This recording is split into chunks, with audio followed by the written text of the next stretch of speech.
They may kill me, but they can't kill my ideas. They may crush my body, but they can't crush my soul. By this famous quote of Bhagat Singh, today Aisha and Majumdar want to say a few words on Republic Day. There is a famous quote that transformation takes time. The dream of 1857 was fulfilled in 1947. We all know that Republic Day in India is celebrated in 22nd January 1950. And now we are standing at 73rd Republic Day of India. यहाँ वहाँ सारा जहाँ देख लिया है, कहीं भी तेरे जैसा कोई नहीं है। 80 नहीं 100 दिन दुनिया घुमा मैं, नहीं कहीं तेरे जैसा कोई नहीं। मैं गया जहाँ भी बस तेरी याद थी, जो मेरे साथ थी मुझको तड़पाती रुलाती। सबसे प्यारी तेरी सूरत, प्यार है बस तेरा प्यार ही। माँ तुझे सलाम, अम्मा तुझे सलाम, मम्मा तुझे सलाम, वंदे। In order to understand the importance of this day, let's dive into the pages of the history which are written by the blood of some of the greatest freedom fighters of India and some of the greatest personalities which have ever born in this land. India was free from colonization in 15 August 1947. The Indian Independence Act was passed on 18 July 1947 from the House of Commons of England by the King George of England. Five most important parts of this act are as follows. The first one, India will be free from the dirty rule of East India Company on 15 August 1947. Now second, there will be no viceroy rule in India. Viceroys are the person who are the direct representative of the king and who look all the matters of the country on the behalf of king. Now the third one, our country will be divided into two dominions. One is India and another is Pakistan. The term dominion means any foreign country will not have any kind of rights or any kind of rights on decision making on our country, but only on papers, or we can say just naam ke vaste, the head of the state of India will be the same person who is the King of England, which by anyway was later changed into sovereignty. Now the fourth one, until India will make its own book of rules or laws, India will be ruled according to the Government of India Act 1935.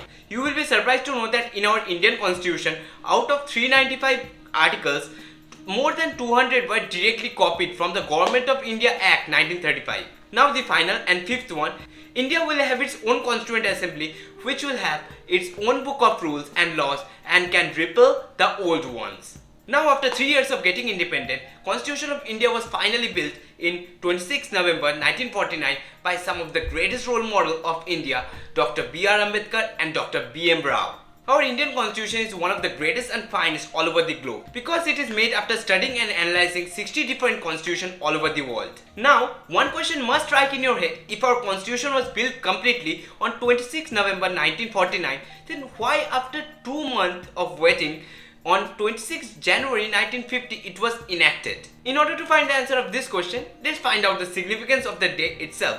This 26 January 1959, Congress party was at the peak of its protest against the colonialism of India. In the protest movement, leader of the Congress party, Jawaharlal Nehru, gave a speech and said, "We want complete sovereignty," which means a state of complete self-rule. On that very day, he announced that we will able to take all our rights back from the Britishers till 26 January 1930. The year of grace was coming to an end. Motilal Nehru handed over charge of the Congress presidentship to Jawaharlal. Son followed father, and declared himself a socialist and a republican. At the stroke of midnight on December 31st, 1929, as the old year yielded place to the new, Gandhi's historic resolution on independence and the action to be taken was passed. The flag of Indian independence was unfurled amidst all over the world.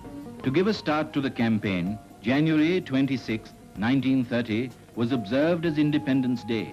The celebration gave the necessary impetus to Gandhi, convincing him that the time was ripe for action. Hence, 26 January is a day of great importance in the history of India. In our constitution, according to Article 394, all the laws of the newly formed constitution on 26 November 1949 will be enacted on the day of commencement, that is 26 January 1950. Now, after the enactment of new constitution of India, according to Article 395, Indian Independence Act 1947 and Government of India Act 1935 was repealed.